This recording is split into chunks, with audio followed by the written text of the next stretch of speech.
امریکی ایما پر پھانسی چڑھا دیے جانے والے عراق کے سابق صدر صدام حسین شاید کبھی اپنے دشمنوں کے ہاتھ نہ آتے اور شاید اب بھی زندہ ہوتے اگر ان کا برسوں پرانا وفادار چیف سیکیورٹی گارڈ انعامی رقم کے لالچ میں ان کے ساتھ غداری نہ کرتا اور ان کے ٹھکانے سے متعلق مخبری نہ کرتا۔ صدام حسین کے چیف سیکیورٹی آفیسر ابراہیم نے امریکی اتحادی فوج کو $2.5 کروڑ کے عوض غداری کرتے ہوئے عراقی مرد آہن سابق صدر صدام حسین کے ٹھکانے کی مخبری کی اور انہیں گرفتار کرانے میں مدد دی۔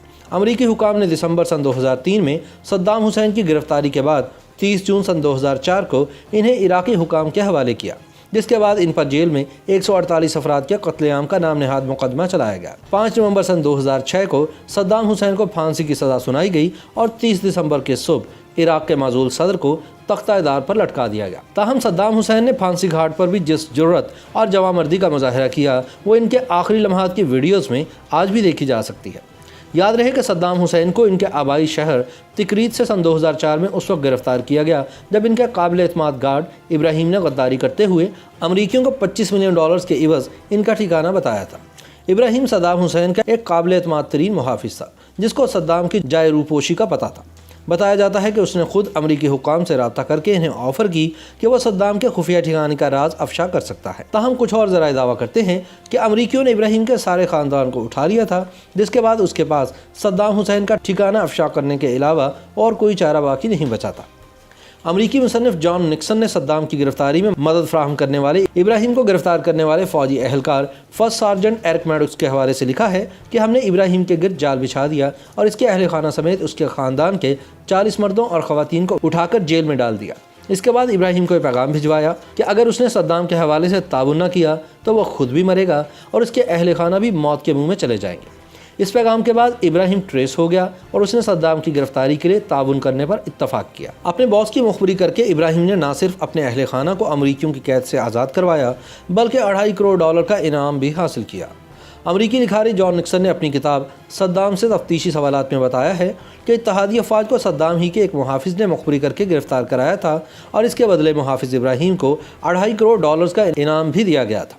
صدام حسین کا ایک وقت میں قریبی محافظ رہنے والا ابراہیم بھی اگرچہ امریکی و اتحادی افواج کے حملوں کے بعد روپوش ہو گیا تھا، لیکن بعد ازاں امریکی انٹیلیجنس نے باس پارٹی کے منتشر ہو جانے والے عناصر کی مدد سے صدام کے محافظ ابراہیم کا پتہ چلا کر اسے گرفتار کر لیا تھا۔ امریکی مصنف جان نکسن نے اپنی کتاب میں دعویٰ کیا ہے کہ امریکی انٹیلیجنس افسران کے لیے یہ نقطہ اہم تھا کہ ماضی میں جب بھی صدام حسین روپوش ہوئے تھے تو صرف ان کے چیف گارڈ ابراہیم کو معلوم تھا کہ وہ کہاں چھپے ہیں، لہٰذا امریکیوں کو معلوم تھا کہ اب بھی ابراہیم ہی یہ جانتا ہے کہ صدام کہاں چھپے ہوئے ہیں۔ بعد ازاں صدام کے محافظ ابراہیم نے اس زرعی فارم کی نشاندہی کر دی جہاں سے صدام بالآخر زمین کے اندر کھودی گئی ایک سرنگ نما پناہ گاہ سے برآمد ہوئے۔ یاد رہے کہ صدام نے سن 1958 میں بھی عراقی وزیر اعظم عبدالکریم قاسم کے خلاف ایک ناکام بغاوت اور قاتلانہ حملے کے بعد اسی فارم میں پناہ لی تھی۔ کچھ ذرائع کا یہ بھی کہنا ہے کہ ابراہیم نے پہلے ڈیل کی، پھر امریکیوں کو یہ درخواست کی کہ میرے خاندان کے تمام افراد کو حفاظتی تحویل میں لیا جائے اور اس کے بعد صدام کے ٹھکانے کی نشاندہی کر کے انعامی رقم وصول کر لی۔ بتایا جاتا ہے کہ امریکی ٹیم نے جب دریائے دجلہ کے مشرقی سمت میں واقع معروف مقام الدور میں ایک فارم پر چھاپہ مارا اور علاقے کو گھیرے میں لے کر کم از کم 3 مقامات کی تلاشی لی تو صدام حسین ان کے ہاتھ نہیں آیا۔ تاہم جب ایک قدیم فارم کے ساتھ موجود پرانے مقام میں فوج داخل ہوئی تو ایک ایسا فرد ملا جو فارم کا مالک تھا۔ اس نے فارم میں صدام کی موجودگی سے صریحاً انکار کر دیا۔ چنانچہ امریکی صدام کے مخبر محافظ ابراہیم کو موقع پر لے آئے، جس نے باغ میں ایک مقام پر چٹائی پر اپنا پیر مارا اور چیخ کر کہا کہ یہاں چھپا بیٹھا ہے صدام۔ یہ کہہ کر ابراہیم نے اس چٹائی کو اٹھا پھینکا جس کے نیچے ایک تہہ خانہ تھا۔ امریکی کمانڈوز بندوقیں نکال کر تہہ خانہ نما جگہ میں گھس گئے اور پھر اس میں موجود صدام حسین کو باہر نکالا۔